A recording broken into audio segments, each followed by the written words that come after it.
नमः शिवाय। क्या आपके मन में भी यह इच्छा है कि आने वाला सावन आपके जीवन में सुख, शांति और नई आशा लेकर आए? क्या आप चाहते हैं कि भगवान शिव की कृपा पूरे सावन आपके परिवार पर बनी रहे? यदि आपका उत्तर हाँ है, तो आज की यह पावन कथा अंत तक अवश्य सुनिए। श्रद्धा के साथ भगवान शिव का स्मरण करते हुए सुनना ही इस कथा का सबसे बड़ा उद्देश्य है। सनातन परंपरा में श्रावण मास को भगवान शिव की आराधना के लिए अत्यंत पवित्र माना गया है। अनेक श्रद्धालु इस महीने में व्रत रखते हैं, जलाभिषेक करते हैं, रुद्राभिषेक करते हैं, शिव मंत्रों का जप करते हैं और पूरे मन से भोलेनाथ की उपासना करते हैं। ऐसी मान्यता है कि इस महीने की गई सच्ची भक्ति से साधक को आध्यात्मिक शांति और ईश्वर के प्रति गहरा विश्वास प्राप्त होता है। लेकिन एक प्रश्न अक्सर मन में उठता है, क्या केवल पूजा कर लेने से ही महादेव प्रसन्न हो जाते हैं या फिर उनके आशीर्वाद का कोई गहरा रहस्य भी है? आज की कथा हमें इसी दिशा में सोचने का अवसर देती है। कहा जाता है कि भगवान शिव को धन दौलत, आडंबर या दिखावा नहीं, बल्कि सच्ची श्रद्धा, सरलता और निष्कपट भक्ति प्रिय है। इसलिए उन्हें भोलेनाथ कहा जाता है, जो सच्चे भाव से की गई प्रार्थना को सहज स्वीकार करते हैं।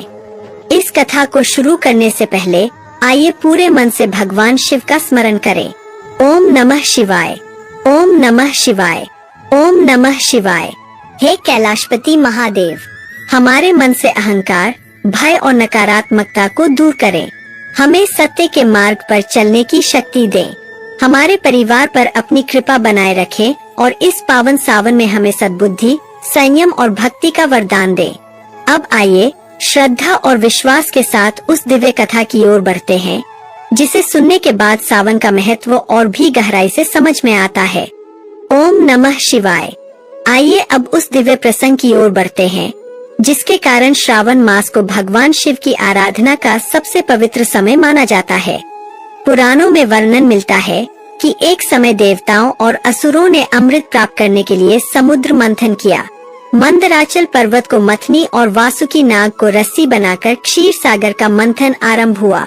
मंथन से अनेक दिव्य रत्न प्रकट हुए, लेकिन अमृत से पहले एक अत्यंत प्रचंड विष निकला। इस विष को हलाहल कहा गया। उसकी ज्वाला इतनी भयानक थी कि तीनों लोकों में भय फैल गया। ऐसा प्रतीत होने लगा मानो संपूर्ण सृष्टि संकट में पड़ जाएगी। देवता, ऋषि और सभी प्राणी समाधान खोजते हुए भगवान शिव की शरण में पहुँचे। उन्होंने विनम्र प्रार्थना की, हे महादेव, केवल आप ही इस संकट से संसार की रक्षा कर सकते हैं। भगवान शिव ने समस्त प्राणियों के कल्याण के लिए वह विष अपने कंठ में धारण कर लिया। माता पार्वती ने भी करुणा और धैर्य का परिचय देते हुए उस विष को नीचे नहीं उतरने दिया। इसी कारण शिव का कंठ नीला हो गया और वे नीलकंठ कहलाए। यह प्रसंग हमें एक गहरी सीख देता है। महादेव ने संसार को बचाने के लिए कष्ट अपने ऊपर लिया, इसलिए शिव केवल संहार के देव नहीं, बल्कि करुणा, त्याग और लोक कल्याण के प्रतीक भी हैं। परंपरा में माना जाता है कि श्रावण मास में भगवान शिव की उपासना विशेष फलदायी होती है। श्रद्धालु जलाभिषेक, मंत्र जप, व्रत और शिव कथा के माध्यम से अपनी भक्ति व्यक्त करते हैं। इन आस्थाओं का उद्देश्य केवल कोई वरदान पाना नहीं, बल्कि अपने भीतर विनम्रता, धैर्य और सदाचार को विकसित करना भी है। इसलिए जब भी आप शिवलिंग पर जल अर्पित करें, केवल अपनी इच्छाएं ही न रखें, यह भी संकल्प लें, हे महादेव, जैसे आपने संसार के कल्याण के लिए त्याग किया, वैसे ही मुझे भी दूसरों के प्रति दया, सत्य और सेवा का भाव दें। यही भावना सावन की साधना को और अधिक सार्थक बनाती है। अब आगे की कथा में हम जानेंगे कि एक साधारण भक्त की सच्ची श्रद्धा ने किस प्रकार भगवान शिव की कृपा प्राप्त की और उस कथा से हमें आज के जीवन के लिए क्या प्रेरणा मिलती है। ओम नमः शिवाय, ओम नमः शिवाय। अब सुनिए एक ऐसी प्रेरणादायक कथा जो हमें बताती है कि भगवान शिव को बाहरी वैभव नहीं, बल्कि निर्मल हृदय से की गई भक्ति प्रिय है। बहुत समय पहले एक छोटे से गांव में एक निर्धन भक्त रहता था। उसके पास न धन था, न बड़ा घर और न ही महंगी पूजा सामग्री, लेकिन उसके हृदय में भगवान शिव के प्रति अटूट श्रद्धा थी। प्रतिदिन प्रातःकाल वह नदी से जल लाता, मार्ग में मिले स्वच्छ बिल्व पत्र श्रद्धा से चुनता और गांव के प्राचीन शिव मंदिर में जाकर प्रेम पूर्वक जल अर्पित करता। उसके पास कहने के लिए लंबे मंत्र नहीं थे। वह केवल फोल्डेड हैंड्स के साथ कहता, हे भोलेनाथ, मेरे पास आपको देने के लिए कुछ भी नहीं है। मैं केवल अपना विश्वास और अपनी भक्ति अर्पित करता हूँ। मंदिर में अनेक लोग आते थे। कोई दूध से अभिषेक करता, कोई सुगंधित पुष्प चढ़ाता, कोई बड़े बड़े भोग अर्पित करता। कई लोग उस निर्धन भक्त को देखकर कहते, इतनी साधारण पूजा से क्या होगा? लेकिन वह किसी की बात से विचलित नहीं हुआ। वह जानता था कि ईश्वर के सामने दिखावा नहीं, सच्चे भाव का महत्व है। एक दिन सावन के सोमवार को तेज वर्षा होने लगी। रास्ते में कीचड़ था, नदी का जल भी बढ़ गया। गांव के अधिकांश लोग मंदिर नहीं पहुंच सके, परंतु वह भक्त भीगते हुए सावधानी से जल लेकर मंदिर पहुंचा। उसने शिवलिंग पर जल अर्पित किया और शांत मन से प्रार्थना की, हे महादेव, यदि मेरी भक्ति में कोई कमी हो तो मुझे सुधार दीजिए। यदि मेरा मन कभी अहंकार की ओर जाए तो मुझे विनम्र बना दीजिए। बस मुझे सदैव आपके चरणों में विश्वास बनाए रखने की शक्ति दीजिए। कथा के अनुसार उसी रात उसे स्वप्न में भगवान शिव के दर्शन हुए। महादेव ने कहा, भक्त, मैं तुम्हारे जल से नहीं, तुम्हारे भाव से प्रसन्न हूँ। जिसने निष्कपट श्रद्धा से मुझे पुकारा, वह कभी मेरी कृपा से दूर नहीं रहता। सुबह जब उसकी आँख खुली, उसका मन पहले से अधिक शांत था। उसके जीवन की हर कठिनाई तुरंत समाप्त नहीं हुई, लेकिन उसे धैर्य, साहस और विश्वास की नई शक्ति मिल गई। वही शक्ति उसके जीवन को बदलने का आधार बनी।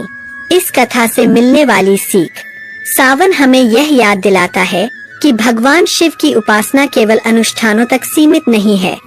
सच्ची भक्ति का अर्थ है सत्य का पालन करना, दूसरों के प्रति करुणा रखना, अहंकार से दूर रहना और हर परिस्थिति में ईश्वर पर विश्वास बनाए रखना। इसी भावना के साथ किया गया छोटा सा जलाभिषेक भी भक्त के लिए आध्यात्मिक साधना बन सकता है। अब अगले भाग में हम जानेंगे कि सावन शुरू होने से पहले कौन से शुभ संकल्प लिए जा सकते हैं और इस पावन महीने में किन बातों का विशेष ध्यान रखना चाहिए। ओम नमः शिवाय।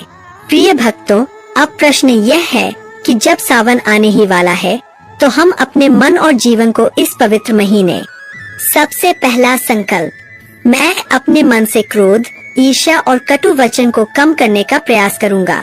भगवान शिव को शांत और करुणामय स्वरूप में भी पूजा जाता है, इसलिए उनके भक्त का प्रयास भी यही होना चाहिए कि वह अपने व्यवहार में धैर्य और विनम्रता लाए। दूसरा संकल्प, मैं प्रतिदिन कुछ समय भगवान शिव के स्मरण और प्रार्थना के लिए निकालूंगा। यह समय लंबा होना आवश्यक नहीं। यदि आप कुछ मिनट भी पूरे मन से प्रार्थना करते हैं तो वह भी आध्यात्मिक अभ्यास बन सकता है। तीसरा संकल्प, मैं किसी भी जरूरतमंद की यथाशक्ति सहायता करूंगा। सेवा का भाव भी भक्ति का ही एक रूप माना गया है। मधुर वचन, सहयोग और करुणा, ये भी ईश्वर की आराधना के मार्ग हैं। चौथा संकल्प, मैं अपनी पूजा में दिखावे से अधिक श्रद्धा को महत्व दूंगा। यदि किसी के पास अधिक सामग्री है तो वह अपनी श्रद्धा से अर्पित करे, और यदि किसी के पास केवल स्वच्छ जल और सच्चा भाव है तो वह भी उतनी ही श्रद्धा से भगवान शिव का स्मरण करे। पांचवा संकल्प, मैं अपने परिवार में प्रेम, सम्मान और सद्भाव बनाए रखने का प्रयास करूंगा। भक्ति केवल मंदिर तक सीमित नहीं रहती, उसका प्रभाव हमारे व्यवहार और संबंधों में भी दिखाई देना चाहिए। प्रिय भक्तों, सावन का उद्देश्य केवल इच्छाएं मांगना नहीं, बल्कि अपने भीतर अच्छे संस्कारों को जागृत करना भी है। जब मन शांत होता है, वाणी मधुर होती है और कर्म सात्विक होते हैं, तब भक्ति का अनुभव और गहरा हो जाता है। इसीलिए इस सावन आइए हम सब मिलकर यह प्रार्थना करें, हे महादेव, मुझे ऐसा जीवन दीजिए जिसमें सत्य, करुणा, धैर्य और सेवा का भाव कभी कम न हो। मेरी बुद्धि को सदैव सही मार्ग पर चलने की प्रेरणा दीजिए। ओम नमः शिवाय। प्रिय भक्तों, अब सुनिए एक ऐसा प्रेरणादायक प्रसंग जो हमें यह समझाता है कि भगवान शिव के लिए सबसे बड़ा अर्पण हमारा निर्मल हृदय और अटूट विश्वास है। कथा के अनुसार एक गांव में एक वृद्ध दंपति रहता था। उनके पास अधिक धन नहीं था, लेकिन भगवान शिव के प्रति उनकी श्रद्धा अटूट थी। हर सुबह वे अपने छोटे से घर के आंगन में दीप जलाते, शिव का स्मरण करते और कहते, हे महादेव, हमें धन नहीं चाहिए, हमें ऐसा मन दीजिए जो हर परिस्थिति में आपका स्मरण करता रहे। समय बीतता गया। एक वर्ष ऐसा आया जब गांव में वर्षा बहुत कम हुई। खेत सूखने लगे, लोगों के सामने कठिनाइयां बढ़ने लगीं। कई लोग निराश हो गए, लेकिन वह वृद्ध दंपति हर दिन पहले की तरह भगवान शिव की आराधना करते रहे। उन्होंने शिकायत नहीं की, बल्कि प्रार्थना की, हे भोलेनाथ, हमें परिस्थितियों का सामना करने का धैर्य दीजिए और सभी प्राणियों का कल्याण कीजिए। एक दिन दोपहर के समय उनके घर के बाहर एक साधु आए। साधु ने भोजन और पानी मांगा। घर में भोजन बहुत कम था, फिर भी वृद्ध दंपति ने बिना संकोच अपना भोजन अतिथि को अर्पित कर दिया। साधु मुस्कुराए और बोले, जिस घर में श्रद्धा, सेवा और संतोष रहता है, वहाँ ईश्वर की कृपा सदैव बनी रहती है। कथा में वर्णन आता है कि वह साधु कोई साधारण अतिथि नहीं थे, बल्कि भगवान शिव की कृपा का संदेश लेकर आए थे। उस दिन के बाद धीरे धीरे गांव में वर्षा हुई, खेत फिर से हरे हो गए और लोगों के जीवन में आशा लौट आई। इस कथा का संदेश केवल चमत्कार नहीं है, यह हमें सिखाती है कि कठिन समय में भी धैर्य, सेवा और विश्वास बनाए रखना ही सच्ची भक्ति है। इस प्रसंग से मिलने वाली सीख, भक्ति का अर्थ केवल मांगना नहीं, बल्कि कृतज्ञ होना भी है। सेवा और करुणा भी भगवान की पूजा का एक रूप है। कठिन समय में धैर्य और विश्वास हमें भीतर से मजबूत बनाते हैं। सच्ची श्रद्धा जीवन में सकारात्मक परिवर्तन लाने की प्रेरणा देती है। प्रिय भक्तों, यदि आप भी चाहते हैं कि यह सावन आध्यात्मिक शांति, सद्बुद्धि और महादेव की भक्ति से भर जाए, तो प्रतिदिन कुछ समय भगवान शिव के स्मरण, प्रार्थना और अच्छे कर्मों के लिए अवश्य निकालें। हर हर महादेव। प्रिय भक्तों, अब हम उस विषय पर आते हैं जिसे लगभग हर श्रद्धालु जानना चाहता है। आखिर सावन में भगवान शिव को सबसे अधिक क्या प्रिय है? बहुत से लोग सोचते हैं कि महंगी पूजा सामग्री, बड़े आयोजन या विशेष वस्तुएं ही भगवान शिव को प्रसन्न करती हैं। लेकिन सनातन परंपरा हमें एक अलग संदेश देती है। भगवान शिव को श्रद्धा, सरलता और निष्कपट भाव अत्यंत प्रिय माने गए हैं। इसीलिए उन्हें भोलेनाथ कहा जाता है। वे उस भक्त के भाव को देखते हैं जो सच्चे मन से उनका स्मरण करता है। परंपरा के अनुसार श्रद्धालु सावन में भगवान शिव को स्वच्छ जल, गंगा जल, यदि उपलब्ध हो, बिल्व पत्र, धतूरा, आग के पुष्प और अन्य पारंपरिक पूजन सामग्री श्रद्धा से अर्पित करते हैं। इनका धार्मिक महत्व अलग अलग ग्रंथों और परंपराओं में वर्णित है। लेकिन एक बात हमेशा याद रखिए, यदि आपके पास इनमें से कुछ भी उपलब्ध न हो, तब भी सच्चे मन से की गई प्रार्थना और ईश्वर का स्मरण अपनी आध्यात्मिक महत्ता रखता है। महादेव का संदेश केवल पूजा तक सीमित नहीं है, वे हमें जीवन जीने का मार्ग भी सिखाते हैं। इस सावन अपने जीवन में 5 छोटे छोटे संकल्प अपनाइए। पहला, हर दिन किसी एक व्यक्ति से प्रेम और सम्मान से बात करूंगा। दूसरा, किसी भी परिस्थिति में असत्य का सहारा नहीं लूंगा। तीसरा, जहां तक संभव होगा किसी की सहायता करूंगा। चौथा, प्रतिदिन कुछ समय ईश्वर के स्मरण और आत्मचिंतन के लिए निकालूंगा। पांचवा, क्रोध आने पर तुरंत प्रतिक्रिया देने के बजाय धैर्य रखने का प्रयास करूंगा। प्रिय भक्तों, यदि यह 5 बातें हमारे जीवन में उतर जाए, तो केवल सावन ही नहीं, पूरा जीवन अधिक शांत और संतुलित हो सकता है। अब पूरे श्रद्धा भाव से एक बार महादेव का स्मरण करें। ओम नमः शिवाय, ओम नमः शिवाय, ओम नमः शिवाय।